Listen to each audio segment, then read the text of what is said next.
Ivu and myself. We also have Joe Orfano and Mark Stoltz serving as a delegate for Laura Shepis joining us online. The Office of General Counsel is represented by Rebecca Levy. Budget is represented by Stephanie Neely. And before we begin reviewing today's agenda, I'll note that there isn't anyone physically present for public comment. Eileen, did you receive any public comment via email? No, sir. Thank you. Let the record show that we did not receive any public comment. I'll pause for a moment to allow callers joining us online to unmute and speak up. Hearing no comments, we'll proceed with today's regular agenda. We have items 1 through 6 that have been reviewed by Procurement and Budget. These items are now ready to be reviewed by the Awards Committee, beginning with item 1, representing the minutes from June 9th, 2022, Awards Committee meeting. Are there any comments or corrections to be discussed? May I get a motion to approve award item 1? Ricky, so moved. And a second? Ivu, second.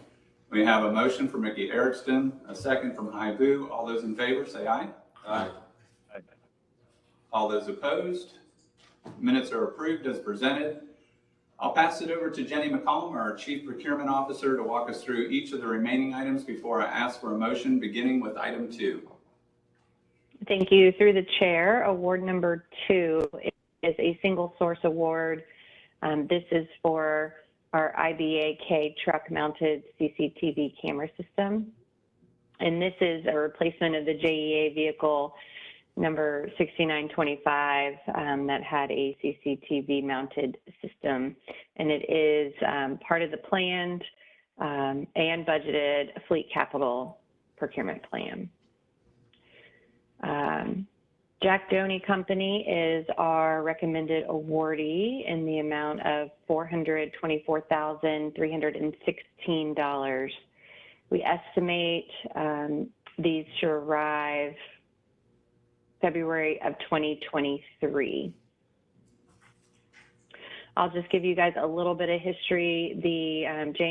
What JEA currently uses, the vans that we currently use, are to inspect wastewater pipes. This model has had reliability issues and has experienced repeated connection failures, which require the work crews to shut down the trucks to perform repairs on average of about 15,000 a year. This new truck is found to be the only system available with the advanced Kevlar reinforcement of the fiber optic cable system connection port. This is the primary failure point on JEA's current vehicles. So when we compare the estimated cost of the current vehicle, which is about $400,000, to this one, we're approximately $24,000 more. However, it is believed that the prevention of most connection failures seen on the current vans will more than offset those costs.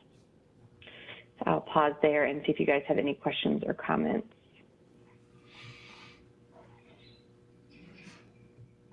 All right, I'll pass it back to the chair for a vote. Thank you, Jenny. May I get a motion to approve award item 2? Orfano, so moved. And a second?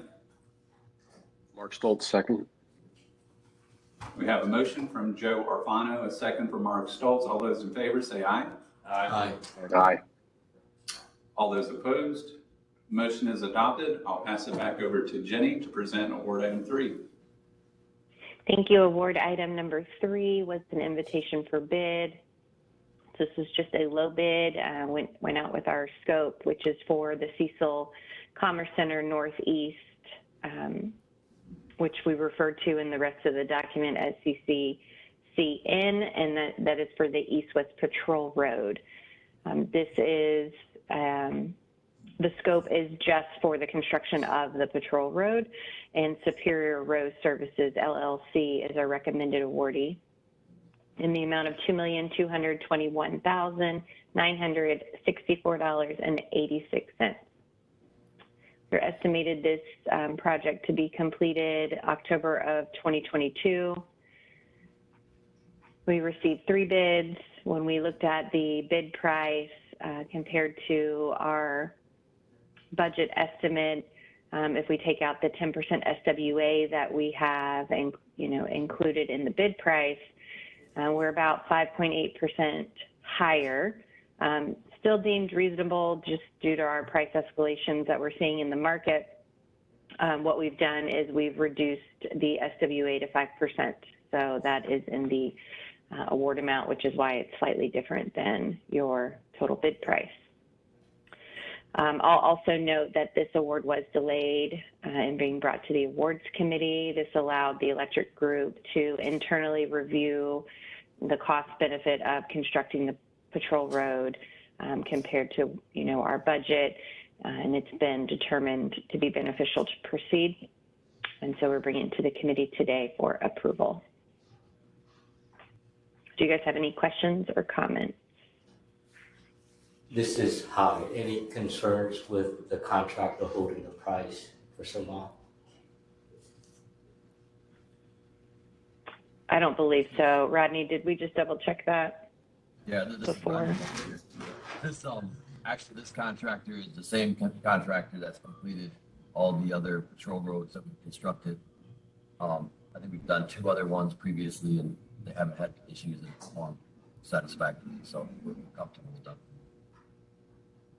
He was a little hard to hear, but he confirmed that he did not anticipate any issues with pricing or with performance. They have performed other patrol roads for us in the past and have done good work. Thank you. You're welcome. Any other questions?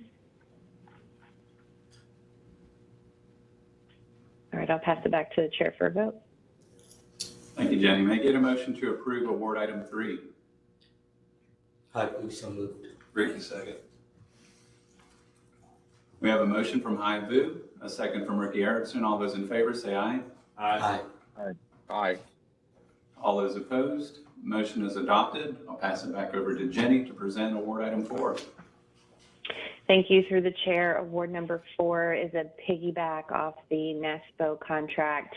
This is for our Cisco Unified Computing System memory upgrade project, and this is for the hardware only. We have what this upgrade is for. It's for the VMware virtual server environment that supports the bulk of all virtual servers and virtual desktop infrastructure for the enterprise. CDW Government is our recommended awardee in the amount of $797,669.53. We are estimating the delivery and the install to be prior to the end of this fiscal year, so end of September 2022. When we went to use this specific NASPO contract, there's actually a list of authorized Cisco providers. So we reached out to everyone on the list, and we only received 2 responses back. One was CDW and one was Presidio. And so no additional reseller quotes were submitted, but we did make the effort to do that. JEA's current pricing offered by CDW is 50% lower than the NASPO published price. So I feel like the pricing that we have received is deemed reasonable.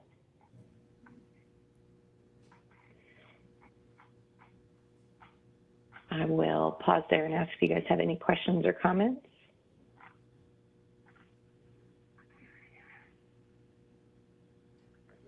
All right, I'll pass it back to the chair for a vote. Thank you, Jenny. May I get a motion to approve award item 4? Joe Orfano, so moved. Second? Haibu, second. We have a motion from Joe Orfano, a second from Haibu. All those in favor say aye. Aye. Aye. All those opposed, motion is adopted. I'll pass it over to Jenny to present award item 5. Thank you. Through the chair, award number 5 is a contract renewal. This is for our electrical conduit material that we keep in inventory, and it consists of 47 items. We also have some of these items in our storm stock. Annixter Inc. is our recommended awardee in the amount of $1,794,700. $721.31. So this is for a one-year renewal, which will take us through August of 2023.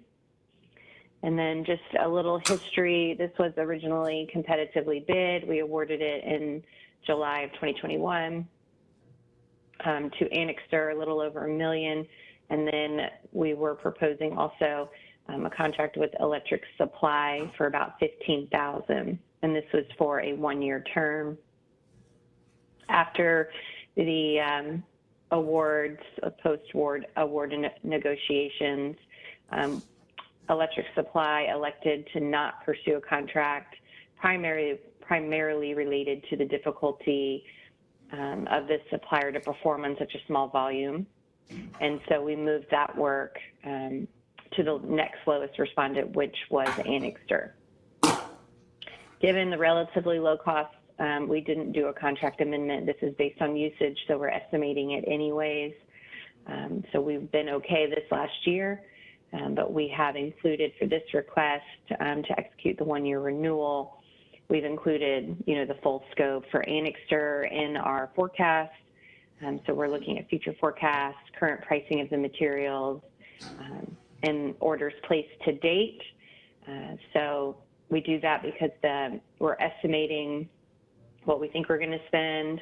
We do have a index tied to this for the PVC piping, which we have seen the resin costs go up quite a bit, about over 50% since this contract was implemented a year ago.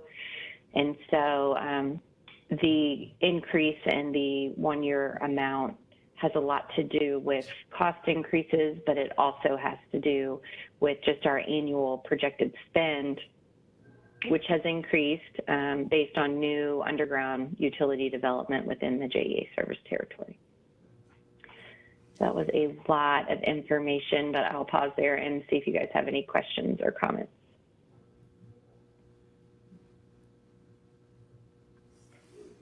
All right, seeing none, I'll pass it back to the chair for a vote. Thank you. May I get a motion to approve award item 5? Ricky, so moved. And a second? Second. We have a motion from Ricky Erickson, a second from Mark Stoltz. All those in favor say aye. Aye. Aye. All those opposed, motion is adopted. I'll pass it over to Jenny to present our final award item. Thank you. Through the chair, award number 6 is an invitation to negotiate. This is for the purchase of 12 straight trucks for JEA's FY23 and 24 requirements. As we've spoken before and have communicated the long lead times for fleet, you are going to start seeing purchases come through for not only FY23, but also 24. So this is to replace 3 units on the water wastewater side and 4 units on the electric underground side, as well an expansion of 5 units on the water wastewater side. Cumberland International Trucks of Florida, LLC, is our recommended awardee in the amount of $4,235,024. We expect to receive these in November of 2023. When we went to bid, we received 3 responses. We evaluated the 3 companies based on price, but it was also the ease of doing business, the delivery dates, our warranty and repair support, historical quality of work, form, fit, and functionality to JEA's requirements, and safety features. So you've seen us start bringing more evaluated fleet bids. In this market, we're looking at a number of things. Delivery date, warranty, et cetera, are important from our perspective. We'll note that since this is evaluated, Orlando Freightliner did have the lowest total cost, slightly lower than the Cumberland total cost. We did receive a protest from Orlando Freightliner, which we have concluded, which is why you see a little bit of a delay from the time the bids were received to now. We had to evaluate, and then we planned to bring this to awards a couple of weeks ago. So we are working through that protest. we have denied their protest, and they are, it appears they're fine, and are, understanding. We had a long meeting with them, followed up by a decision letter, and they have responded back to us saying that it was a very helpful meeting and that they will continue to bid and look forward to future work and opportunities with JEA.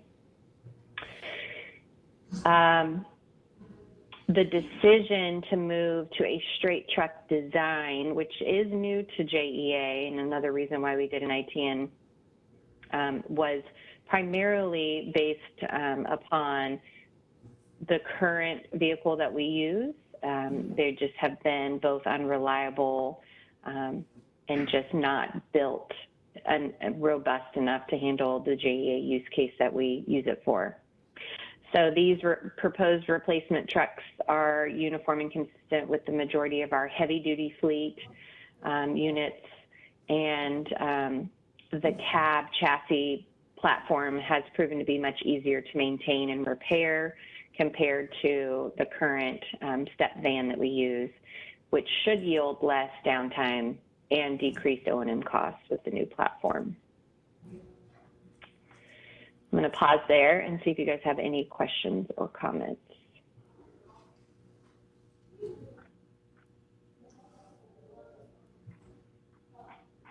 All right, seeing none, I'll pass it back to the chair for a vote. Thank you, Jen. May I get a motion to approve award item 6? So moved. And a second? Joe Orfano, second. We have a motion from Mark Stoltz, a second from Joe Orfano. All those in favor say aye. Aye. All those opposed, motion is adopted. The entire agenda representing items 1 through 6 is approved for June 16, 2022. Is there any other business to come before the awards committee at this time? It's seeing none, we're adjourned. Thank you. Thank you. Everyone. Everybody. Thank you. Thank you.